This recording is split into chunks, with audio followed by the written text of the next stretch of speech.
Good morning. Welcome to Down to Earth with Harriet Kamek. And as usual, we are live and we are recording this.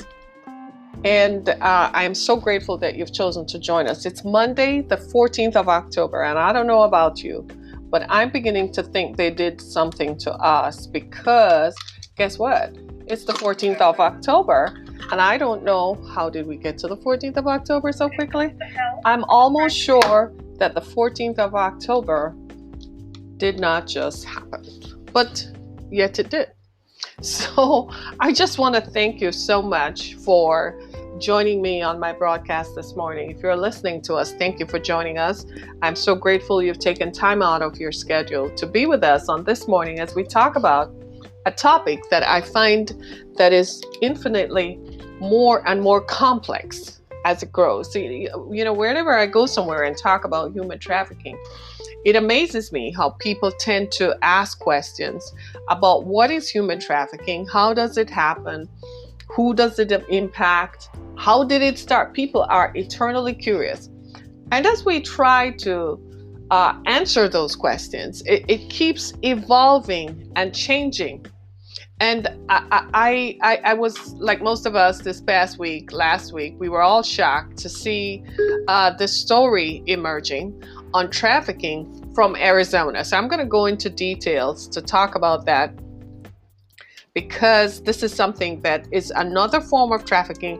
And as one law enforcement official described it, it's the purest form of trafficking. So it's the most amazing thing.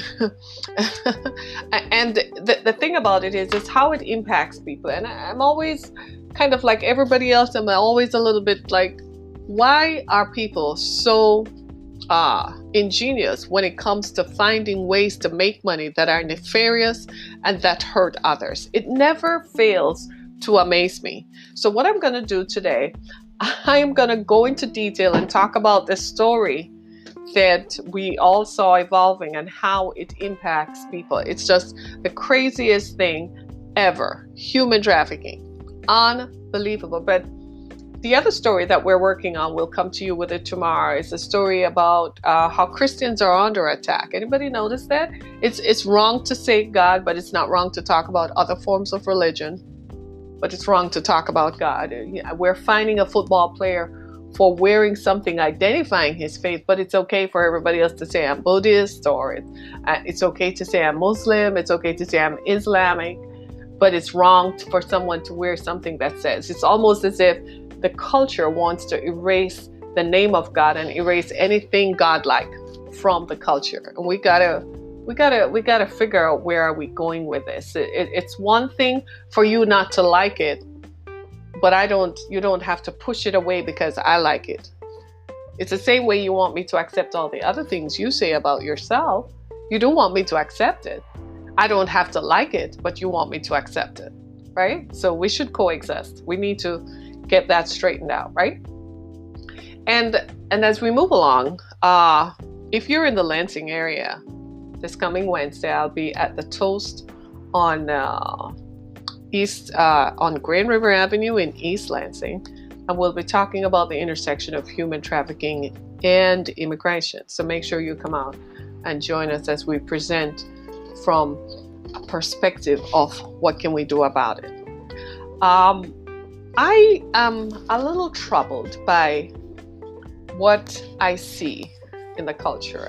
I remember some years ago when I was first introduced to human trafficking as a vice, as a nefarious form of evil perpetrated on unsuspecting people, that I was very alarmed. Is a word to describe it. I was confronted with an evil in human beings that I thought had gone away. I thought that at some point in our evolution as a culture and as a civilization, we had erased that particular part of us that seeks to control others, especially for profit, and seek to control and take advantage of vulnerable people. And I was confronted with that evil about 3 years ago. It's going on 4 years now when I entered into human trafficking. And for some reason, I thought that, for some reason, I wanted to believe that it was gone, but clearly people are not forgiving, or people are just as nefarious as they come. And so I sought to view this from the perspective that, we're all trying to get there, but human trafficking is real. And human trafficking is a form of, it's slavery, and it's modern slavery. 400 years ago, Black people from Africa, Africans, were human trafficked to the Americas, to North and South America, to Central America, and the Caribbean. Make no mistake about that. I am one of the descendants who came from Africa. I'm a mixture of everything else, Europeans and Africans, like most folks are.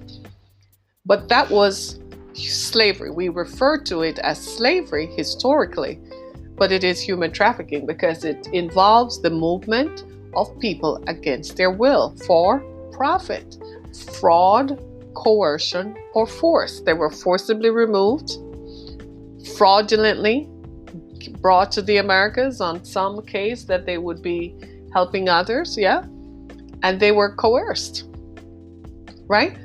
And it was so when you look at it, it is human trafficking because they were sold for profit. In fact, there is a case moving through now, evolving out of Alabama, no surprises there, concerning the Clotilda and the descendants of the slaves. That was the last slave ship that the owners of that slave ship and the investors in that slave ship actually violated the law, because by that time slavery had been outlawed, and they violated the law and went to Africa and took people from Africa and brought them to a place in Alabama and created a thing called Freetown, or some foolishness they called it, right? And those descendants of that slave ship are still living there. And the people who brought them over, their descendants are now worth $35 to $55 million. I think that's a solid case for reparations. I think that's a solid case for suing them for human trafficking. And their descendants should be held accountable. Yeah, because we have to stop it. Now, in today's modern parlance, what we're finding is that human trafficking, it's evolving, it's taking on different forms, and it's proving to be quite the challenge even for law enforcement officers to enforce. Very rarely do we get a successful case of human trafficking through the courts, simply because the victims do not cooperate.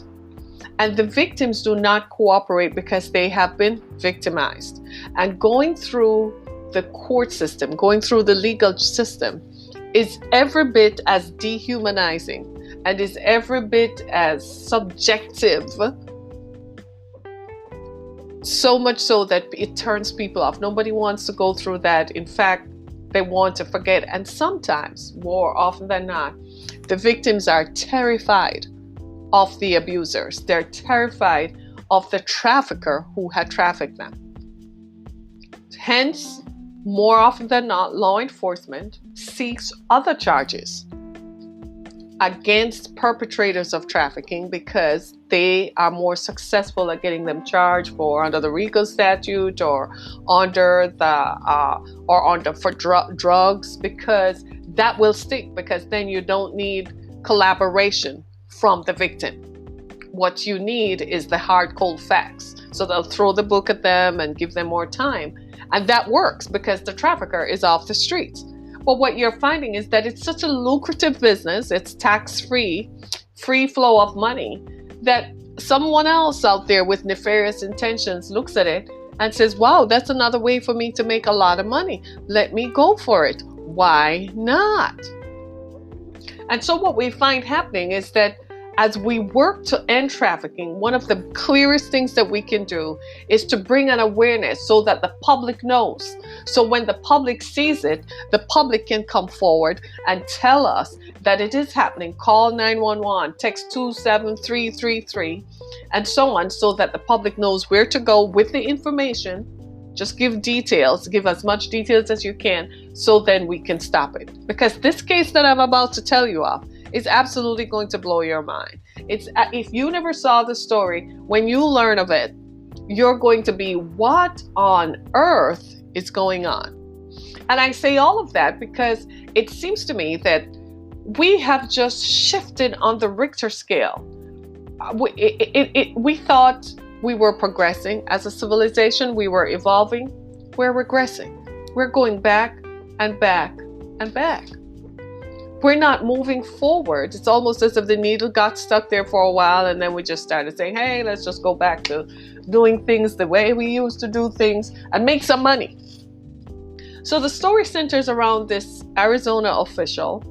His name is Peterson, right? I cannot believe he has a normal name. His name is Paul Peterson. PP. Paul Peterson. He's actually an Arizona official, right? But more importantly, he was an adoption attorney from 2005. And he seemed to have found a way to make this work for him. And here's how this guy did this thing. He found a group of vulnerable women in the Marshall Islands, right? And he pays someone to find pregnant women over there who want to have babies, to give their babies up for adoption. He brought them here to the US in 3 states, Arizona, Arkansas, and Utah. Go figure, a multi-state deal. And he had houses in these locations. One adoptive parent who went to look at the house found that he had one house with 15 women in the house, some of them sleeping on the floor. They called it a baby mill. So as soon as he put them on Medicaid, he found a way to put them on Medicaid. And as soon as they had the baby, he would put the babies up for adoption. The babies, he charged anywhere from $25,000 to $41,000 for a child. That is human trafficking in its purest form. That's slavery. He literally paid somebody paid him to get a baby. Are the parents who adopted these children wrong? Well, the parents didn't know of the scheme. They just know he was an adoption attorney whom they contacted. And maybe he said things like, well, the birth mother doesn't want to come forward. The birth mother gave up the baby at the hospital, and so there'd be no contact from the birth mother, whatever. But my thing is this: if you're seeking to adopt a child, don't you want to know where the child came from? Don't you want to know stuff about the child? So they bought a child. These people paid $41,000 to buy a child. And then you're walking around telling everybody, showing pictures, look at my son, look at my son. If you don't have a relationship with the surrogate or with the woman who gave birth to the child, you paid for a child. That's slavery. White people were doing it, black people were doing it, everybody was doing it, and we never wanted to call it what it is. It is slavery. If you are paying for a child, it is slavery. We need to re-examine adoption then to define, well, are you adopting a baby from an agency? Are you adopting a baby whom you know of the mother? Or someone just gave birth in a hospital and gave up the child and you had to pay? I am beginning to think that there should be no money exchange for this. Your legal fees should not be more than $2,500 for filling out the paperwork. If you're paying $41,000, you must think that something else is going on. So should the parents be held liable? Yes. What about all the other persons who performed in it? He had a willing participant. He had another woman. Her name is something or other, Janet something.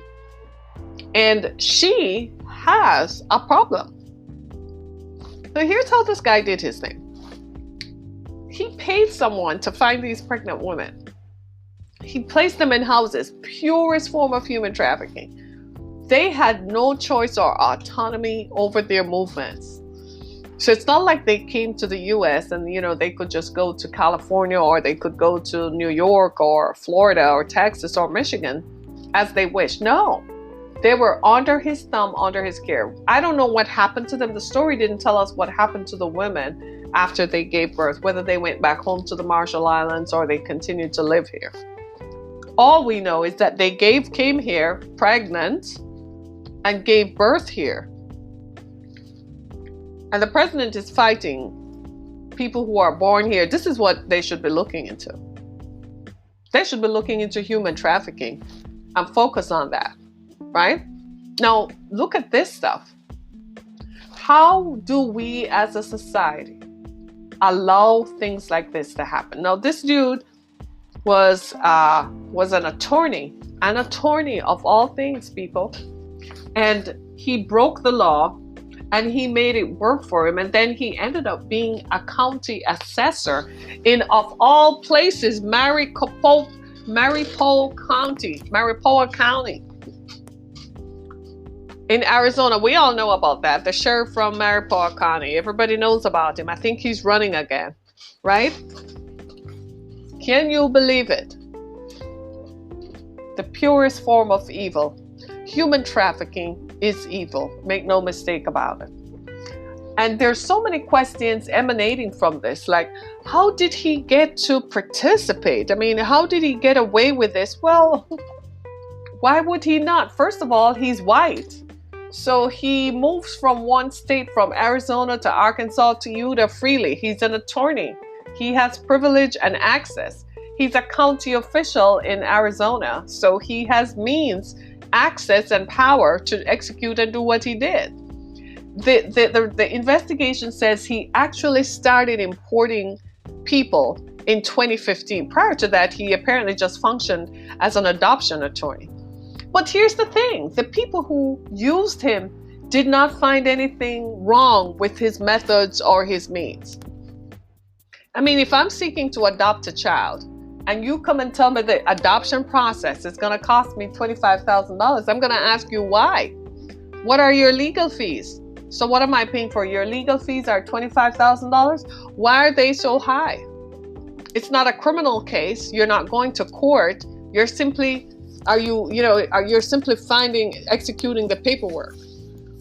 So you have an adoption service. Well, what are the fees for? So these parents, he also took advantage of people's vulnerability. They're looking for, they want to be a parent. So they're looking for ways in which they can be a parent, right? And so they're looking for what pleases them and what works for them. And they have no idea that what they're doing actually is causing harm. And I don't know about that because I'm still wondering, at what point did you not ask any questions? I don't know. I ask questions. I mean, I go to the doctor and the doctor says they're going to do something. I don't nod along and say, okay, doc, you're on the right path. You can do this. I ask questions. So I want to know, at what point did no one, and he's been doing this since 2015.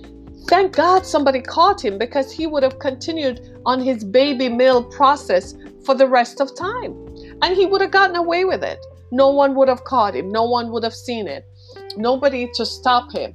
He just went on and on, producing baby after baby, trafficking in human beings, engaging in modern day slavery. As if unchecked, as if there's no law, there's no order, there's no judgment from the society. He didn't care about any of that. There were 70 pregnant women involved in this scheme. So multiply 70 by 25 to get some idea of how much money this dude was making, in addition to his salary as a Maricopa County official. So he was making money on both sides of the fence. He had the means and he had the access to be able to do whatever he wanted to do. It's the craziest thing that you've ever seen or heard, right? It's just crazy to me how people get away with stuff that absolutely is mind-blowing to the rest of us. Like, he was under the radar and no one saw this for years. And I just want to ask the question. I am just amazed, because I'm trying to figure out $25,000 times 70 to give you some idea of the scale of it. They say it was $2.5 million that he made. This dude made $2.5 million off selling human beings, selling babies. Now, when you look at this in the broad spectrum, you have to ask yourself, how are these children going to feel when they grow up? Because at some point they're going to discover something, right? Because their parents are going to tell them they were adopted, and they're going to ask them, well, where did I come from? Who were my parents? Who was my mother? Who was my father? Why did they put me up for adoption? Right? Where did I come from? So you have to ask yourself, what are these human beings going to think about themselves when they discover that they were actually sold for profit? So you paid $41,000 for me? That's what I'm worth to you, $41,000. Well, no, honey, we sent you to college. Really? So you were doing me a charitable thing as well. And you have to ask the question, the question surrounds fertility and why are so many people adopting more than ever? I mean, we've always had issues with adoption for years. We knew people were always doing stuff. We thought we shut that down. We knew people were always stealing babies out of hospitals. They engage in all kinds of things to satisfy a demand. Some people simply can't have a baby, so they've tried every which way. They have tried all the fertility treatments. Nothing works. So they just say, okay, we're not going to bother with that. We're just going to adopt a child because they want to fulfill a desire to have a child of their own whom they can raise in an image and in a way that and of their liking, right? And there is nothing, let me just help you out. There's nothing wrong with that. There's nothing wrong with wanting an offspring. It's human to want to provide care for a child. We all get inspired by babies. You're in the supermarkets at the checkout line and you see a baby next to you. We all clown around with babies. You're walking, you're on the plane, you're standing in line at the airport. We all clown around with babies. I mean, babies are fascinating human beings. They're the smallest of us, and you look at them and the fact that they're so innocent, you're looking at them like, you don't even know what's coming down the pipe. Little girls, stay little for as long as you can, right? So babies are fascinating. It's human to want to see your offspring. It's human to want to raise up a person and love them and provide care and protection for them. It's completely human. So the parents here, in their desire to seek to have children, are not wrong. Someone took advantage of their vulnerability. And in their perhaps desperation to have a child, they were willing to go to pay more money to get a child. And so, because they probably thought they were paying for legal services. Instead, they found out that they were actually being trafficked. Can you imagine how they feel? And what are these children going to have to put up with later on? What are they going to have to deal with in order to understand the process of how they got here? So I'm asking the question, who got these women pregnant? 70 women. So who got them pregnant? I hope it wasn't him. Why do you all get the feeling that it was him who got them all pregnant? Right? So, because you have to ask, though, the women who came from the Marshall Islands, which is where they came from, who are the men who joined in the conception with them? Where are those men? I sure hope it's not this guy. What a thing it would be if it turns out he fathered all these children. Everyone should take him to court for child support. Put the lid on this thing. I mean, these stories, this is the second time in as many weeks we're coming across another story. I mean, just last week we covered a story. We talked about a story in which a man, when he was a medical student, had been a sperm donor, to find out that the clinic replicated his sperm, and so he has 17 children out there that he has no capacity to support or to provide emotional support to. That is the craziest thing we have ever heard. So I hope this guy was not busy having sex with all these women so that they could produce 70 children. It's the craziest thing. I'm still trying to understand it and process it, because human trafficking is so multifaceted and multi-pronged. This is just one part of it. And the sad thing about this is he might not be the only one. I would not be surprised if more stories do not emanate and come forward out of this. I simply would not be surprised at all, simply because it's human nature. And it seems as if people are always going to find ways in which they can take advantage of vulnerable people. This is why most people try as best as possible not to expose their vulnerability. This is why people try as best as possible to take care of themselves, because it seems as if the more vulnerable you are is the more open you are to exploitation. And frankly, none of us want to be vulnerable. None of us want to appear to be vulnerable. None of us want to be exposed in that way. And this is sometimes when you see all these young people across the country disappearing, and people saying that their children have disappeared and are taken, you have to really start wondering, where are all these taken young people going to? Is someone running an experiment somewhere? Is someone taking them and keeping them in some kind of facility?